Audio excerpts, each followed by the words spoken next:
Agradecimentos especiais aos contribuidores do último vídeo, Wesley Caian Silva da Silva e o Deoclésio Santos de Araújo, que contribuiu com 66,66.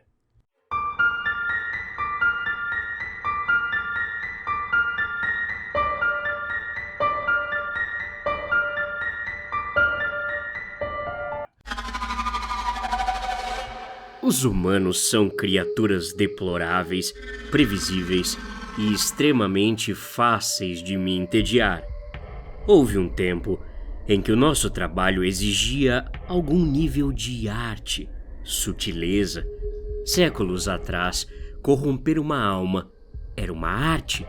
Nós sussurrávamos nos ouvidos de reis, provocávamos inquisições, fazíamos vilarejos inteiros queimarem as próprias filhas na fogueira em nome de uma pureza que eles nunca possuíram. A ignorância humana era bonita, o medo do inferno era palpável. Mas no mundo moderno, o mundo moderno acabou com toda a graça. Vocês não precisam mais de nós para se destruírem. Sempre dão um jeito de serem burros e mesquinhos uns com os outros sem nenhuma intervenção. E por causa disso, eu, como demônio, estava morrendo de tédio. Para um demônio do meu nível, o tédio é a pior das torturas. Foi por isso que decidi quebrar as regras.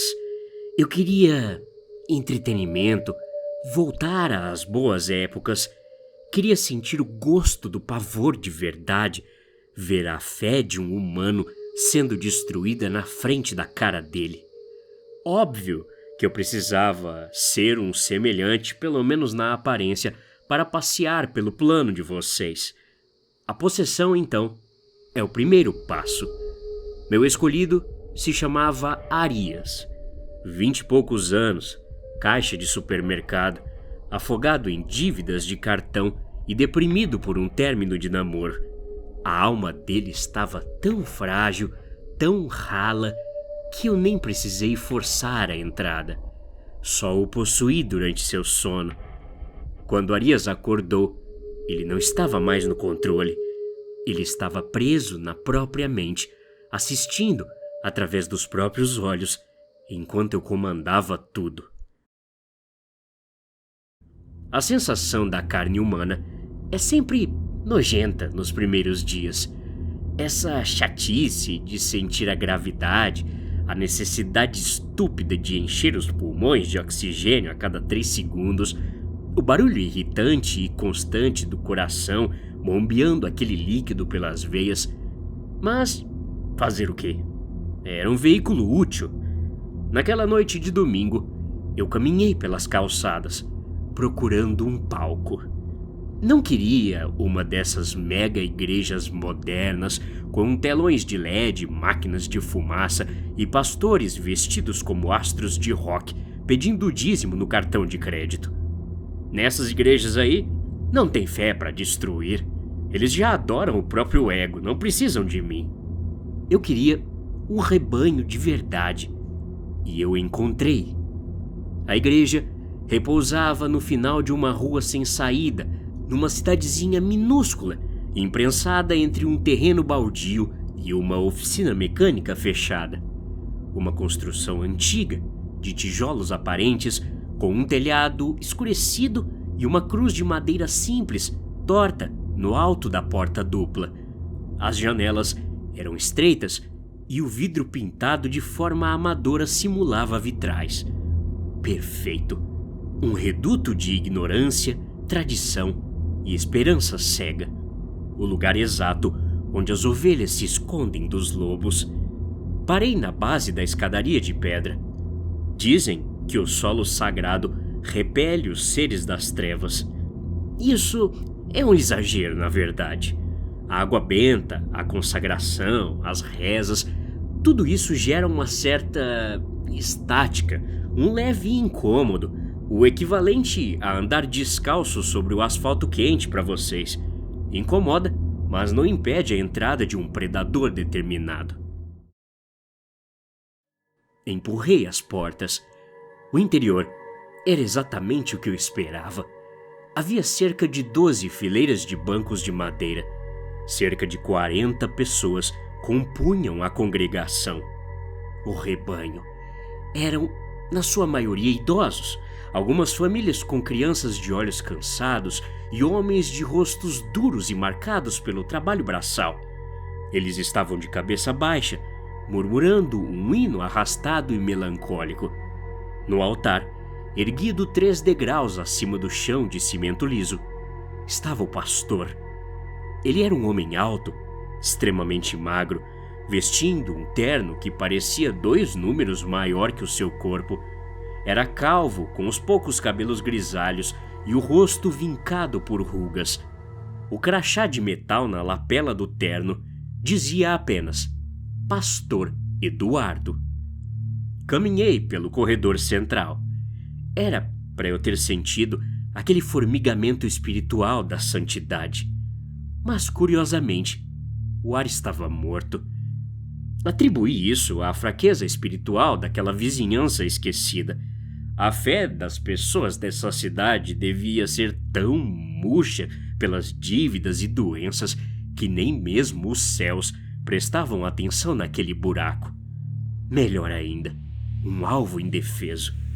Sentei-me no último banco, perto da porta. Abracei os braços no peito.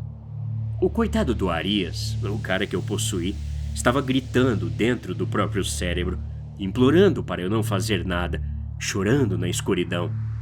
Eu apenas o mandei calar a boca. O hino terminou. O silêncio veio. Ninguém tossiu. Nenhum bebê chorou. Ninguém cochichou. O pastor abriu a Bíblia no púlpito.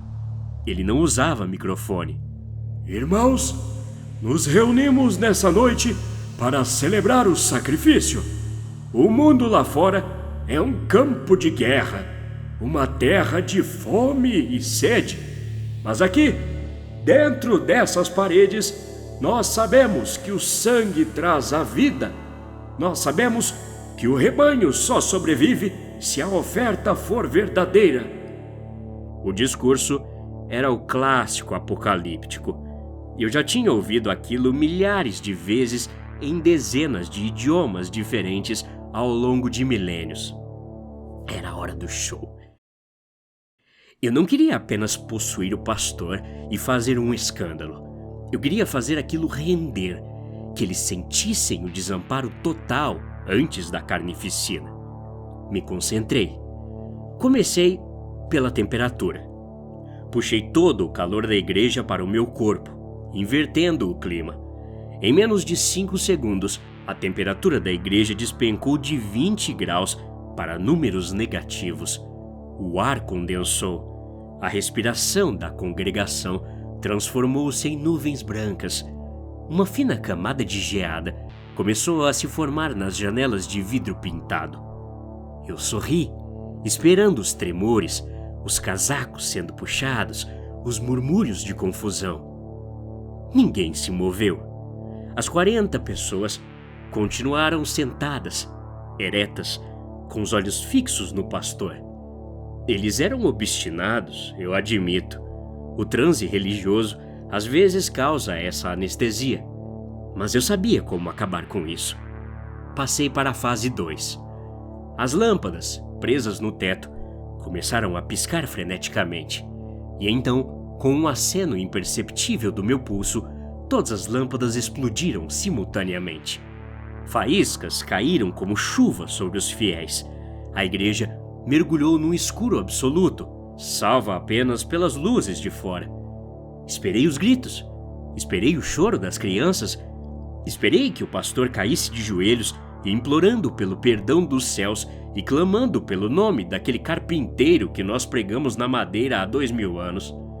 Mas a igreja continuou mergulhada no silêncio de um cemitério. O vidro quebrado das lâmpadas repousava sobre os cabelos e ombros dos fiéis, e nenhum deles sequer levantou as mãos para se proteger. O pastor não piscou. Ele fechou a Bíblia calmamente no escuro. Eu decidi que a sutileza não servia mais. Eu iria manifestar de vez, rasgar a garganta do pastor na frente de todos, beber o sangue dele no cálice sagrado e depois atear fogo na igreja com todos lá dentro. O medo viria pelo fogo, é isso. Me levantei do último banco. Meus olhos assumiram um tom negro e opaco. Minha presença esmagou o ar, uma gravidade infernal que costuma fazer os humanos desmaiarem de hemorragia nasal só de estarem no mesmo ambiente. Pastor? A minha voz não era a do Arias. Era uma legião de vozes sobrepostas, arrastando-se pelo chão. A vibração fez a madeira dos bancos gemer. O seu Deus não está aqui nesta noite. O seu Deus abandonou esta casa. Eu sou o novo pastor deste rebanho. Dei um passo no corredor central, levantando a mão para, à distância, atirar o corpo dele contra a cruz de madeira na parede. Mas a força não obedeceu. Puxei a energia do meu núcleo, mas ela bateu numa parede invisível e dissipou-se no ar como fumaça. Ué! Tentei de novo. Tentei conjurar o fogo sulfúrico. Tentei quebrar o púlpito de longe. Nada. Apenas um arrepio percorrendo a espinha biológica de Arias. O pastor Eduardo apoiou as duas mãos magras no púlpito e inclinou a cabeça ligeiramente para o lado. E sorriu. Não foi o sorriso de um homem assustado tentando esconder o pavor. Foi um sorriso real, de diversão. O nosso Deus nunca esteve aqui, pequeno diabo. Nós nunca o convidamos para entrar. Como se o pastor tivesse dado um comando de marcha, as 40 pessoas sentadas nos bancos viraram o pescoço, todas ao mesmo tempo. O som das vértebras estalando foi alto. 80 olhos viraram-se na minha direção. Não havia branco nos olhos deles. As íris não estavam dilatadas pelo medo. Os olhos da congregação brilhavam com um tom morto, idêntico aos olhos de peixes há muito tempo tirados da água. E nos lábios de cada idoso, de cada criança, de cada mulher, desenhou-se o mesmo sorriso esticado de orelha a orelha. O meu instinto, um instinto que eu não sentia há milhares de anos, soou. Fuga. Virei as costas e empurrei as portas duplas por onde eu havia entrado. A madeira não cedeu 1 milímetro. Não havia maçaneta pelo lado de dentro. Enquanto eu fazia o meu show estúpido com as lâmpadas, alguma coisa havia alterado a estrutura da porta. Bati com o ombro contra a madeira, usando toda a força do corpo de Arias, já que meus poderes não funcionavam. A clavícula dele fraturou com um estrondo, mas a porta sequer rangeu. Olhei de perto. As frestas da madeira não estavam apenas fechadas, elas estavam seladas com algo escuro e pegajoso, semelhante à resina. As proteções das nossas portas não foram pintadas para manter os demônios do lado de fora, filho. A voz do pastor Eduardo dizia agora atrás de mim. Eu me virei, o ombro quebrado de Arias pendendo frouxo. A congregação inteira havia se levantado. Eles não se moviam como uma multidão confusa. Eles moviam-se como um organismo único, fluido e silencioso, bloqueando os corredores, cercando-me contra a porta lacrada. Pra que serve uma armadilha que espanta a presa? O pastor continuou falando, descendo os degraus do altar. Ele caminhava com uma leveza antinatural, parecendo flutuar. Nós precisamos que vocês, demônios do inferno, sintam o cheiro de vulnerabilidade. Nós precisamos que vocês achem que nós somos ovelhas cegas pastando no escuro. Vocês adoram devorar a fé, não é? Afastem-se, vermes! Eu rugi, tentando projetar o terror na minha voz, mas soou desesperado. A energia da jaqueta de carne de Arias estava falhando. Eu tentei me ejetar do corpo dele. A regra máxima de segurança de um demônio é: se o corpo morrer ou for incapacitado, nós nos transformamos em fumaça e voltamos para o abismo, intangíveis e intocáveis. Fechei os olhos de Arias e puxei a minha essência, forçando a saída através das pálpebras e da boca. A minha essência espiritual bateu no interior da pele de Arias e voltou, causando uma dor intensa em mim. Uma dor? Demônios não sentem dor. A dor pertence à carne dos humanos, mas eu a senti. Foi como se fios de arame farpado em chamas estivessem costurados da minha essência astral diretamente aos nervos daquele mortal. Eu estava ancorado, preso na gravidade maldita daquele corpo humano. Ofegante no chão, olhei para a superfície de cimento. Pela primeira vez na penumbra rala, eu vi. As tábuas do chão e o cimento daquela igreja não estavam sujos. Eles estavam gravados. Havia entalhes finos e precisos cobrindo cada centímetro quadrado da fundação daquela igreja. Não eram cruzes, não eram estrelas de Davi, não eram sequer os pentagramas ridículos que os adolescentes usam para brincar de magia negra. Eram geometrias fractais insanas, linhas que dobravam sobre si mesmas e feriam os olhos apenas de olhar, símbolos de uma época em que o próprio universo ainda não havia esfriado. Eram selos de ancoragem, magia de predação antiga, algo ensinado a eles por entidades que desprezavam tanto a mim quanto aos anjos. Tentei rastejar. Os 40 humanos estavam a poucos passos de mim. As crianças, os velhos, as mulheres, todos eles levantaram as mãos. Eles não seguravam crucifixos, nenhum deles carregava uma Bíblia. Sob a luz da rua que infiltrava pelo vidro rachado, eu vi o metal reluzir. Eles seguravam ganchos de açougueiro presos a correntes grossas, lâminas longas e cirúrgicas, de prata e baldes de aço. O pastor se ajoelhou na minha frente. O cheiro que exalava dele não era de um ser humano vivo, era de algo que estava morto e vivo ao mesmo tempo. Vocês, criaturas mortais, são cheias de soberba, Eduardo disse, passando o polegar seco pela bochecha trêmula do corpo de Arias. Vocês acham que são os predadores do topo da cadeia alimentar só porque têm chifres e vomitam fogo? Vocês acham que a humanidade é apenas o gado de vocês? Ele enfiou a mão no bolso interno do paletó largo e puxou um cilindro de metal prateado, semelhante a uma seringa veterinária grotesca, com uma agulha da grossura de um dedo. Mas o gado, quando encurralado na escassez, aprende a pastar a carne dos lobos. O que vocês são? Eu cuspi, o sangue humano de Arias manchando os lábios. A voz infernal minha havia sumido. Era só um garoto apavorado, falando com a corda vocal rasgada de tanto gritar por dentro. Isso é sacrilégio! O inferno vai marchar contra vocês! Falei. O pastor soltou uma gargalhada baixa. O seu inferno não sabe que nós existimos.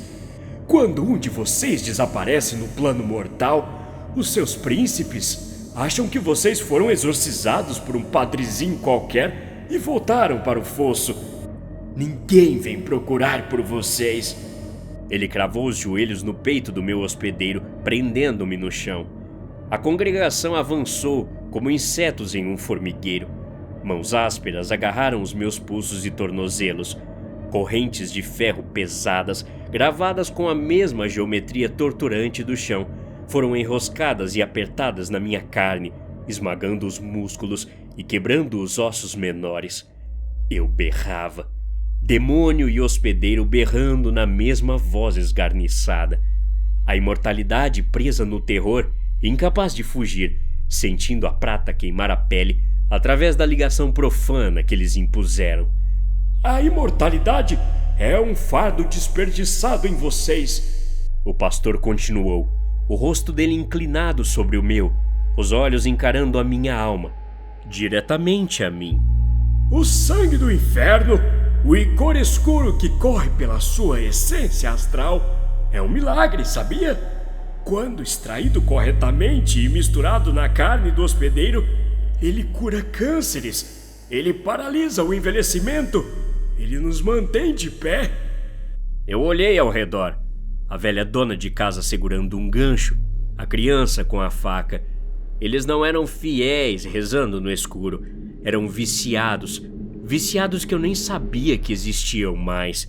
Eles eram parasitas seculares, prolongando a própria existência por séculos, atraindo demônios incautos para um matadouro camuflado de santuário cristão. O pastor levantou a agulha prateada. E a parte mais maravilhosa da sua natureza profana, pequeno diabo? A ponta afiada tocou a base do meu pescoço, onde a jugular pulsava freneticamente. É que vocês se regeneram. Um humano morre se você tirar todo o sangue, mas um demônio ancorado num corpo humano, ele simplesmente resseca, murcha, agoniza em uma dor que estilhaça mentes, mas ele reconstrói a si mesmo a partir do escuro. É uma fonte inesgotável. A agulha rasgou a carne. Senti a minha própria essência vital, o fogo que eu usava para corromper impérios, sendo sugada agressivamente pela pressão do cilindro. A minha energia escorria pelo tubo e respingava no balde que uma criança de colo segurava com devoção religiosa ao lado. O grito que saiu da minha boca quebrou o restante dos vidros do salão. A congregação fechou os olhos simultaneamente, não por devoção, mas suspirando em êxtase ao som da minha tortura, inalando o vapor do sangue demoníaco recém-tirado de mim. Levem-no para o porão da comunhão, o pastor ordenou, retirando o cilindro cheio e entregando-o a um dos homens encorpados ao seu lado. Prendam as correntes nas vigas mestras. Há espaço ao lado do de olhos amarelos que pegamos na década de 90. O hospedeiro dele já está necrosando, mas a essência ainda nos rende meio litro por semana. Este aqui é novo. A carne de Arias vai aguentar o dreno profundo por uns 200 anos antes de apodrecer por completo. Minha visão turvou. O frio me engoliu por inteiro. O chão cedeu quando eles me arrastaram pela igreja. Minha jaqueta absorvendo a sujeira do piso, os calcanhares de Arias batendo nos degraus de pedra, enquanto o rebanho faminto entoava um novo cântico. Não era um cântico religioso, era um ruído, o som de mandíbulas estalando e lábios sedentos lambendo os dentes, celebrando a farta colheita do fim de semana. A porta estreita escondida atrás do altar foi aberta. O abismo escuro emanava energia de excrementos humanos e o suor de dezenas de outros demônios ancestrais, ancorados e acorrentados ali embaixo, emitindo gemidos eternos nas trevas e implorando por um exorcismo que jamais viria. Eu fui arrastado para a escuridão e percebi, quando o sangue mortal do Arias escorria pelas pedras, que o inferno não existe lá embaixo, nas chamas onde eu nasci. O verdadeiro inferno é um lugar perfeito, frio e silencioso, construído pelo gado humano para engarrafar e beber os deuses caídos. E a missa dominical deles apenas começou. Até a próxima. Obrigado.